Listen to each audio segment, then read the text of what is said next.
Welcome to Beyond the Barrel, the podcast where we discuss philosophy from a layperson's perspective, armed only with the recording skills we learned by growing up with the internet.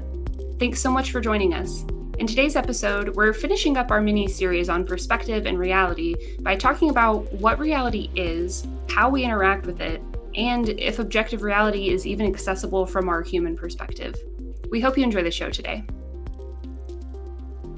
What we experience as humans is gotta be so tiny, right? In the larger canon of the universe. It has to be, and I'm haunted by that thought on a nearly daily basis. All it takes is just like looking up at the sky and being like, wow, there's a bunch of stars out there right now, but the sun's out, so I can't see them. And like that just being a metaphor for all of human existence. Right, because when we talk about our subjective experiences and our perception of reality through those, we talked a lot about how our memory and our previous knowledge of the world informs our current perspective and knowledge of the world. And there is so many gaps in that. Like, your metaphor was perfect. We can look up at the sky during the day knowing there are stars up there, but only if we have previous knowledge of this fact. So I guess what I'm trying to say is reality accessible through our human perspective? And if so, what will it take to attain it? Great questions. Great questions. I'll answer the first one with a no. I feel very strongly that humans can't see reality as it actually is. Like it's just constantly tainted by our perspective, our limited perspective. And I will die on that hill, but I do want to also talk about all the different facets of that as well. What can we see, even if it's not capital R reality? Exactly. And let's again define what we mean by capital R reality. We've mentioned it a couple of times, but it's worth repeating for the sake of discussion. We are referring to capital R reality as the completely objective perspective, or the completely objective version, I suppose, of the way the world is. So if we were to say like three truths, yours, mine, and the trees represents that completely unbiased objective perspective that I suppose the universe has of us. We Yeah, for certainly don't sure. have the universe. Is there any other way you would describe that? I mean, whenever you put it like that, it makes me think about like all the stories that we tell ourselves about the world and how it works and all the things that are in it. Because I feel like our experience of the world is not necessarily our experience of the world as it is, but rather an experience of the story that we tell ourselves about the world. Exactly. And that plays very well into the limits that our subjective perspectives have, because we can only view through the lens of our experience and our memories and of our life, which heavily influenced by where we grew up and who we grew up near. hmm I'd also like to throw in like it's limited by our human bodies as well. Mhm. Like we cannot hear and see and feel everything that exists in nature, even though we have knowledge that it exists. Like we know X-rays and radio waves exist and we use them on a daily basis, but that doesn't mean we can see or feel them, you know? Absolutely. Gosh, and it makes me wonder like how much of the universe is like that? Like what percentage of the universe do we even have awareness of? Is it like 50% or is it like less than 1%? Exactly, because if you even think about, how far science has come, so much of what we understand as science now was science fiction or magic before in Mhm. history. And, it does beg the question, how much is there that we still perceive as magic or unknowable that to someone's perspective from a different planet or in a different galaxy is just, part of a daily life. It's essentially like getting the newspaper for them. Mhm. And I think this is an important question to bring up. We always try to emphasize in this layperson's perspective why these questions are applicable and relevant, how they came up. And I think for us in this overall discussion of objective reality and perspectivism, trying to seek a perspective or a version of reality beyond what we can typically grasp in our day-to-day lives is a huge philosophical question for us and a huge influence on how we seek knowledge. So what do we do with this question in a day-to-day life? Um, I that is a good question. How do we seek these answers in the realm of our busy, hectic lives? Well, I'll say one thing, just based on our long pauses here, it gives us space to slow down and really appreciate our experience that we do have, even if it is not a total experience of capital R reality. It gives us a chance to like step back and notice how minuscule we are and like appreciate that we do have this one little perspective. Because, I mean, how boring would it be to be like some all knowing being with no mystery and no magic in the world? Like, I feel like it just adds a little bit of spice to life. Absolutely. And maybe ignorance is bliss. Maybe it is better to be small and kind of rooted in, if not only your own perspective, then at least the human perspective, and not have to deal with the cosmic realities of objective reality and all of the nuances and stressors that come with that. Mhm. Maybe our human knowledge is limited for a very good reason. Maybe it's just to make things a little simpler for us. Mhm. So how does that play into the pursuit of knowledge? Because that's what we're here for, right? Yeah. I think it kind of leaves us in a place where, we get a little more freedom with this idea that, okay, maybe we do have this answer, even if it's not the right one, it's the one we're going with and it's going to work for now. And sometimes we get stuck with our answers that we do come up with. And that's why we have all the systems in place that we currently live with, just society at large. Everything from language to government to religion, social roles, like even science and philosophy are like their own systems of just basically projecting human knowledge onto reality. And I think people are a lot more accepting of those systems that we have in place that we use to understand the world than they Mhm, are of the world itself. Because the world is chaos from our mhm, perspective. It seems like mhm. it is. And that's an uncomfortable place to be, but it's also a freeing place to be. So that's where I think it leaves us with the pursuit of knowledge. We get to build and rebuild our systems in the world as many times as we want and always be wrong, but also never be wrong. Interesting. And I think as a collective human race, I think that is completely valid, but I also have to wonder within this human group, this weird homogenous yet diverse mess of a species, we also have to contend with the other realities that, or sorry, not the other realities, but the other perspectives of reality that drive things like philosophy and government and social change.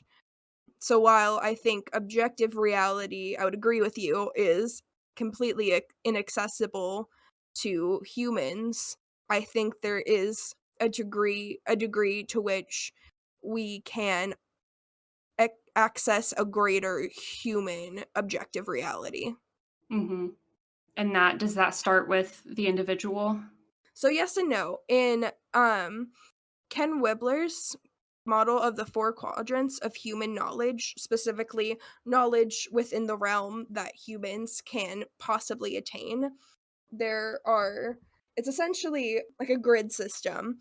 You have interior individual, interior collective, exterior individual, and exterior collective.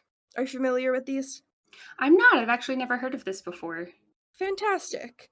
I am brand new to it as well. I love being a lay philosophy person. So, interior individual, which is our natural starting point because that is the hyper subjective, that is the I, that is the reality through my lens as an individual. So, it is the reality in the I, it is hyper subjective, and there is a limit to, we can always be expanding these realities, but there is a limit to what we intrinsically understand through that lens. Yeah, that makes sense.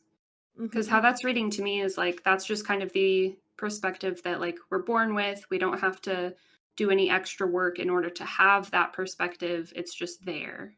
Mhm. And similar to that is the interior collective, which is reality from the we perspective, the perspective of a collective or group, which is intersubjective. So this is a lot like the I perspective, except it's encouraged and taught and reinforced by your family, social group, whatever this looks like in each context. So while we are born in the I think we are raised in we. And depending on that we, your perspective can be hyper limited or it can be very broad. That makes perfect sense. What are the other two? So there are the exterior individual, which is reality in the it or observational perspective. So this is objectivity. This is you looking at somebody doing something or a situation happening and not knowing, any internal details. If you're studying like a subject through a window, I believe was the example used, you are seeing what they're doing, but you do not know the reasons why. You cannot be into part of their internal thought process until a discussion is broached. And then that gets into the we, Mm, which we can talk about a little bit more. And then there's the exterior collective, which is reality from the they or outer group perspective, which is the observable behavior of another group, which is interobjective. So essentially, the interior collective and exterior collective play very close together and we see this a lot, I think, because from essentially the beginning of colonialism and probably before that, the upper class and those seeking power encourage infighting in between groups and that us and them reality or perceived classic. reality. So I think this is where we start to see how limited perspective can be dangerous, is what I gleaned from that. So yeah, you have the interior individual, interior collective, and exterior collective. And the idea is the more perspectives that you gain, the farther around the quadrant your knowledge reaches, the more complete and cohesive view of the human perspective that you have. That makes sense. Mhm. So, Ken Wilber, right? Mhm. So he set up this nice little system, really easy to understand. It seems like it encompasses pretty much all of like human perception. So now Mhm. what does he say about it? How do we use it? How do we apply it to our lives? Well, that's interesting because each of these quadrants are described as distinct and equally valid. So, all of these perspectives, while not necessarily accurate or true, they are valid and important and they have meaning. I love that. Yeah, so while the interior individual can quickly and easily change based on beliefs and circumstances, at least from I glean from it, it's very malleable. You can very quickly broaden your horizons by learning something and have a very different perspective. I mean, I don't know, like, for example, you see a documentary about plastic in the ocean, and your entire perspective on individual perspective on reality changes because you had no idea that the fish that is being sold to you is as a result of bottom trawling or overfishing. I'm getting hyper specific.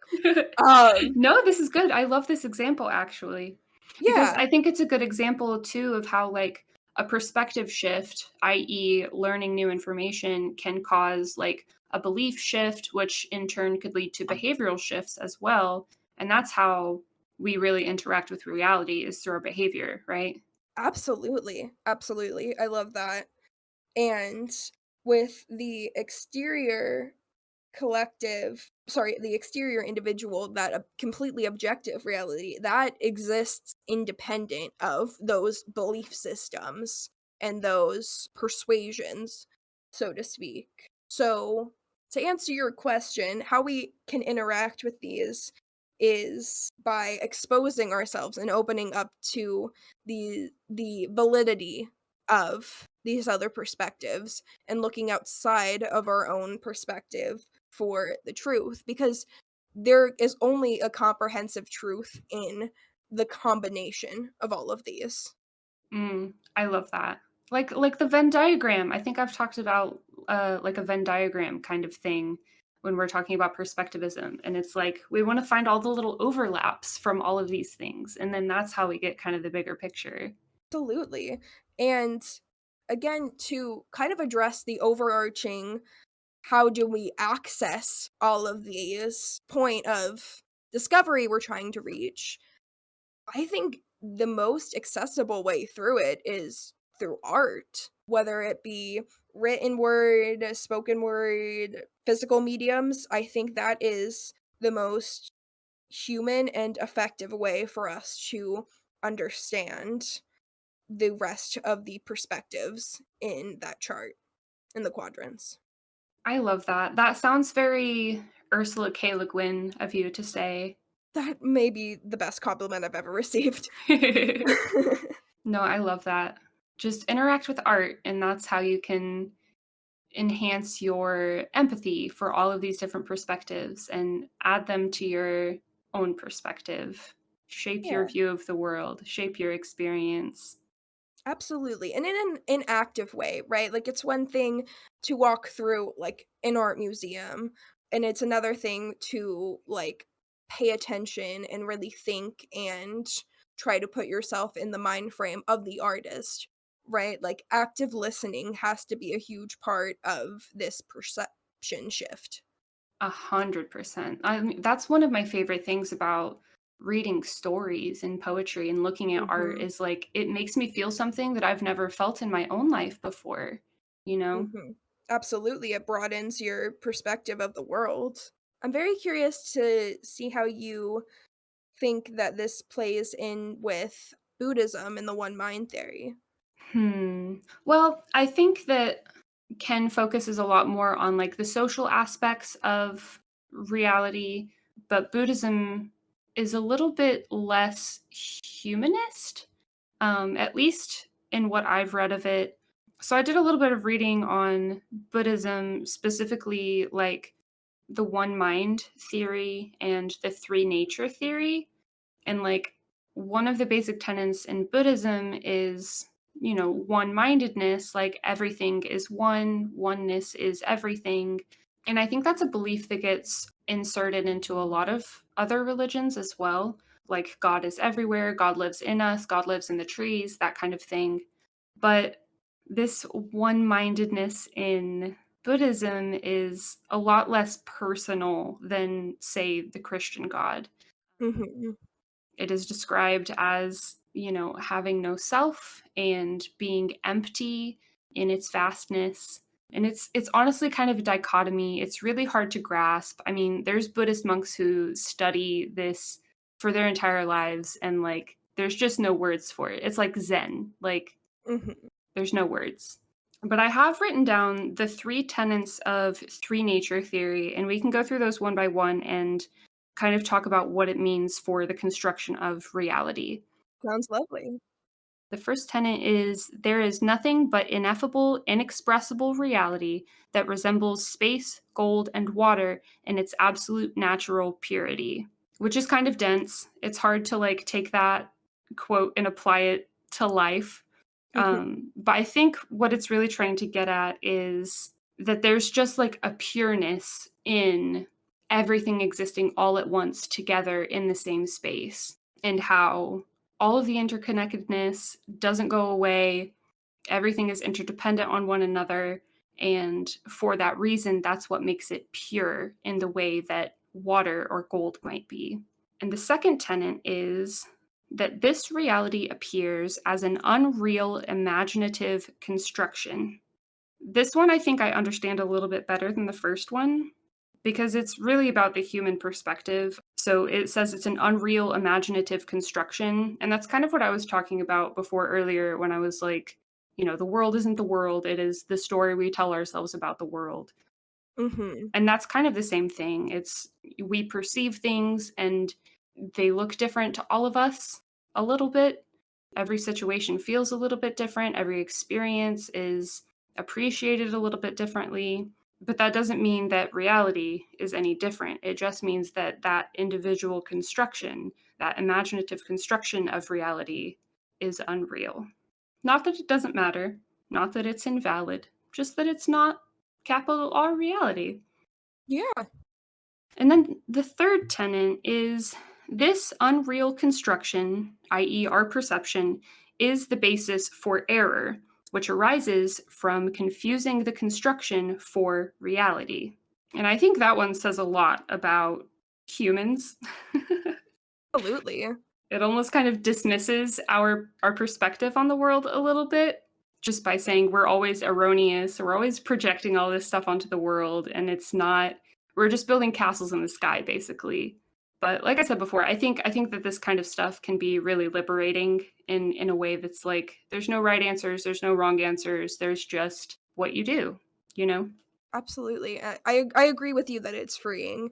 And I also think that it's very interesting that this, like, the tenants and like the basis here is essentially saying that, what you perceive reality to be is a construction of your own beliefs, which is essentially what subjective perspective is. Mhm.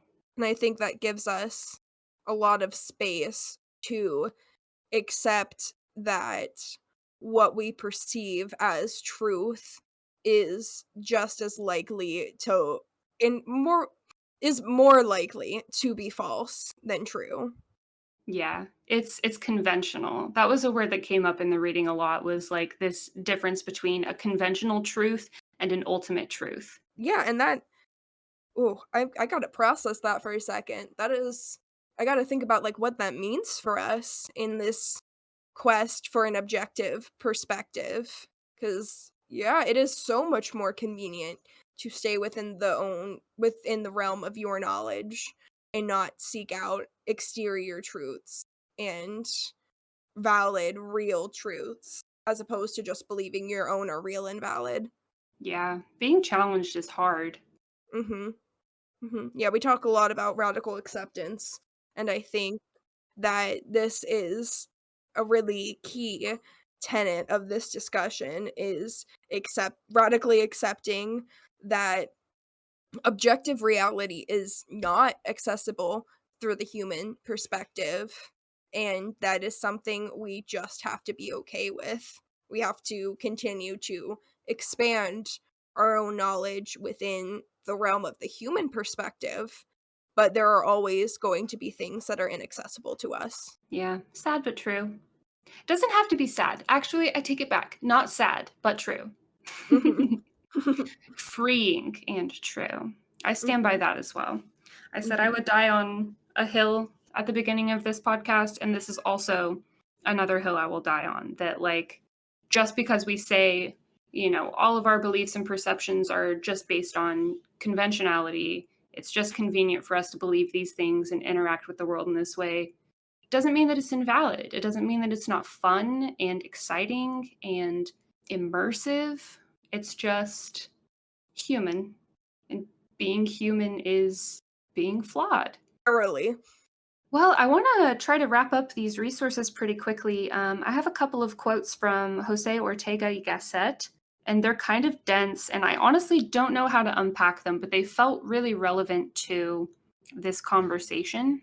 So he's kind of a humanist, or at least he reads like a humanist to me. He kind of talks about human life being the ultimate reality. Like one of his most famous quotes is, "I am I and my circumstances." So it's kind of like if you take a human out of the world, say there's no physical things around them, no other people for them to interact with, what are they? Yeah, that is a very hard question. So I am I and my circumstances. I am not I alone. I am I and the world I live in and the people I know and the things I do and experience. This Mm-hmm. whole spider web of things. So until we are shown or essentially kind of taken out of this perceived reality by a powerful cosmic third party or just somebody messing around with parallel dimensions, we can only view the world through the lens with which we're given. Mm-hmm. Interesting. And then I have one more quote that I want to read. He says, "Our capacity to comprehend the connectedness in the external world is served best in the synthesis of facts, for the unity of facts is found not in themselves, but is found in the mind of an individual." Oh. Yeah, it's I told you they were dense. So truth is essentially entirely subjective. That's kind of how I read his stuff. I mean, that's why I think that he's kind of a humanist, because he really puts that human perspective kind of up on a pedestal, like we are the watchers of the universe, and everything that is known through us, you know? Sure, bud. Sure, bud. I love the confidence. I think that there is power in the human perspective, undoubtedly, and I always come back to art. I think this is most assuredly and deeply demonstrated through art. I think, honestly, aside from caring for each other, I think art is the best way humans interact with the world around them. But I think that it is a little heavy-handed to say that our well, I want to say that it's a little heavy-handed to say that humans alone control and decide objective reality, but to when you can only exist within the lens of your own perceived reality, I mean, what is can that not arguably be your objective reality? No idea, bud. No idea. This guy's got my head spinning. Yeah, his stuff is really dense. He's definitely worth a read if you have a few hours to read one paragraph over and over. Oh, philosophers, get better editors. Um, yeah. So that's Jose Ortega, and I mean, take these quotes with a grain of salt because they're taken out of context. I don't really know what they mean 100%, but I think it makes good conversation. And it's good to have a humanist perspective in all of this, as we're saying, humans, we're so limited, we can't know anything. It's good to balance out the argument, but what if we know everything? What if the extent of our knowledge really is the extent of the knowledge to be had? And while I don't agree with it, I think it is an important thing to consider in a discussion like this. Yeah, I think so too. Thank you, Jose Ortega. I guess that. And then, I mean, if we talk about any of the modernists' ideas about reality, I didn't really look into them very much because I studied some of them in college and I found their takes to be kind of boring because they talk about reality as like a quality that something can possess, Mm, and they don't really talk about it as something that everything exists inside of.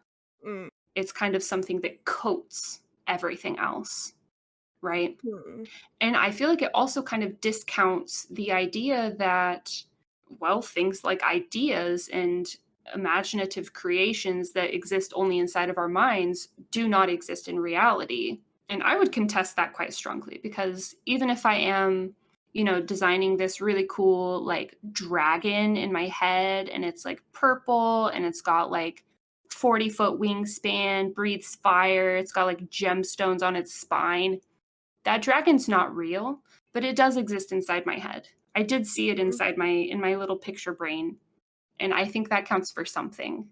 It's real to you, just in the same way that fictional characters can incur real emotional responses. Mhm. Yeah. So, that's why we're not gonna talk about the modernists because 'cause they're boring and lame. Okay. Hot spicy takes. I love it. I love it. I love an anti-modernist perspective, which is really what I think we're kind of settling in on with the idea that reality is not accessible through the human perspective. However, the realm of human knowledge is accessible to us if we go outside of our own if we go outside of our own interior individual perspective. Hooray, terminology! Woo! Yeah, I didn't want to mess that one up. Yeah, I mean, I think that's the takeaway right there.